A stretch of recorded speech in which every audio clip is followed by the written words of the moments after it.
Welcome back to Physics with Miyoshi. We're going to talk about Newton's laws and equilibrium this time. All we have to remember is that equilibrium means that there are no net forces. Oftentimes we call these static problems as well. Static meaning no motion, but equilibrium does not necessarily mean no motion. It just means that there are no net forces, so there's no acceleration.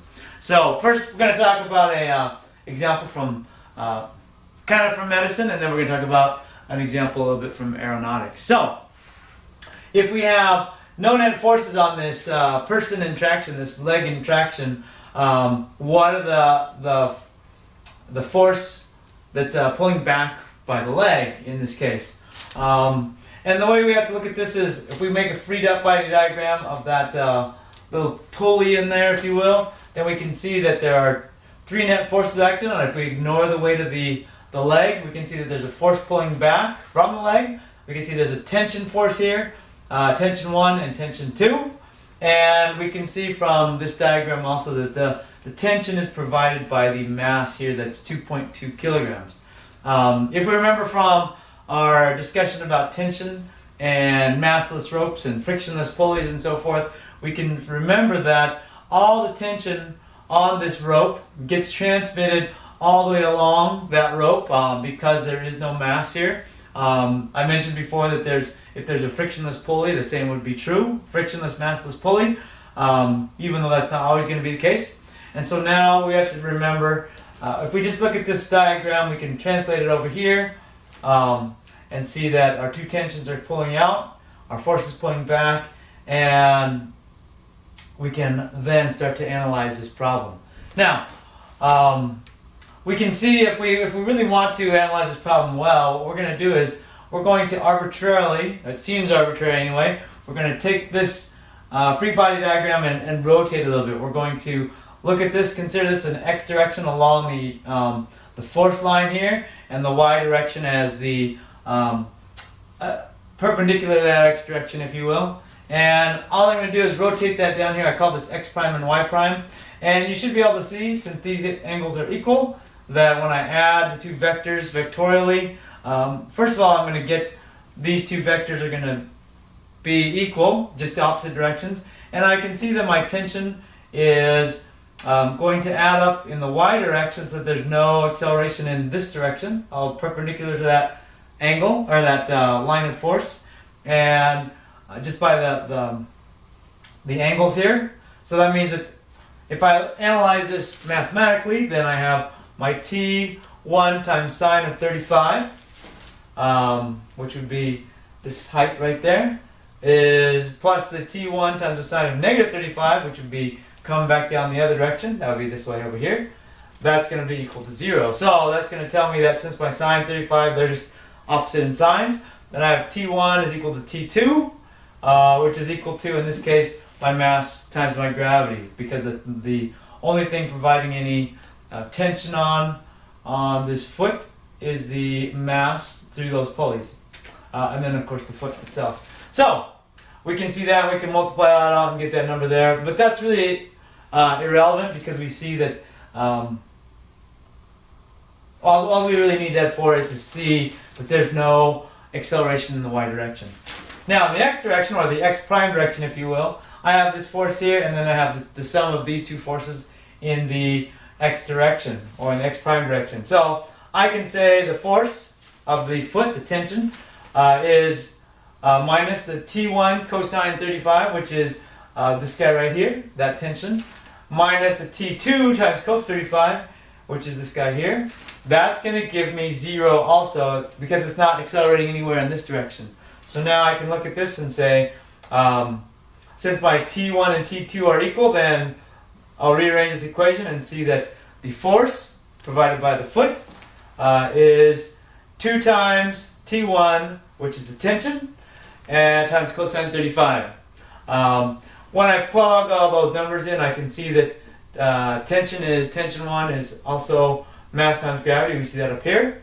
And so I can just put in those numbers, and I see that my total force pulled back by the leg there is going to be 35.32 newtons.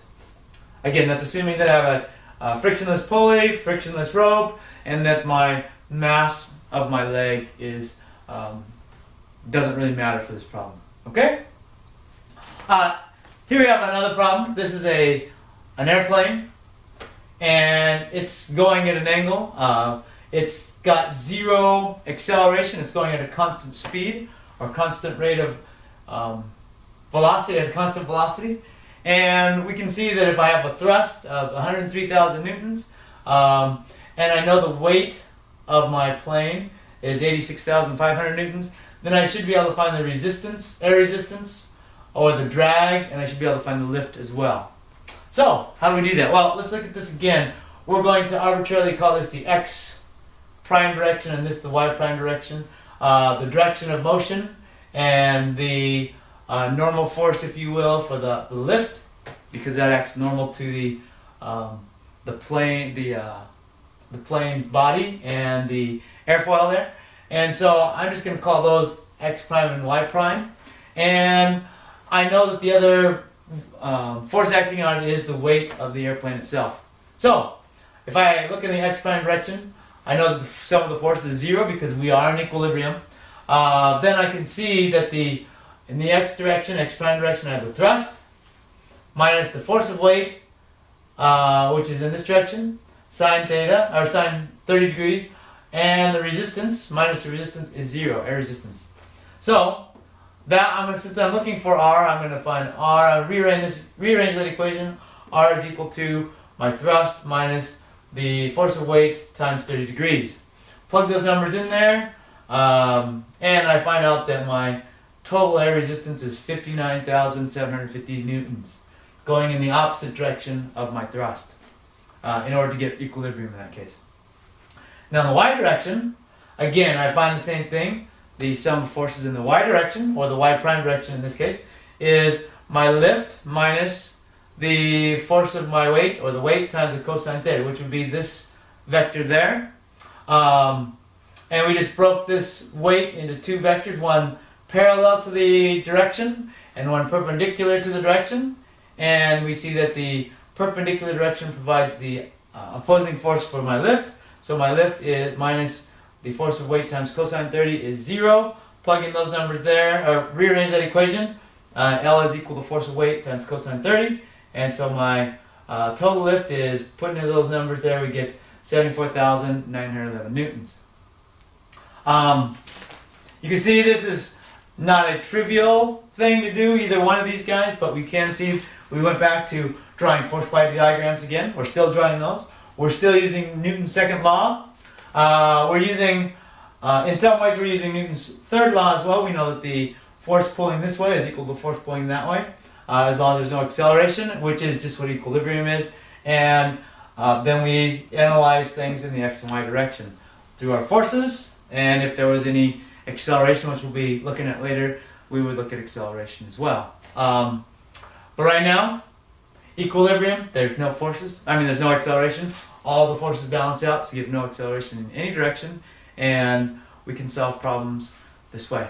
So, equilibrium, using Newton's laws, it's a nice thing because our total forces is 0 in any direction. And I did forget to mention this, but we are looking mostly in two dimensions right now, but if we were looking at equilibrium in all three directions, we'd have the sum of our forces in the z direction as well would be 0. So, thanks for tuning in, and hopefully see you back for more Physics with Miyoshi.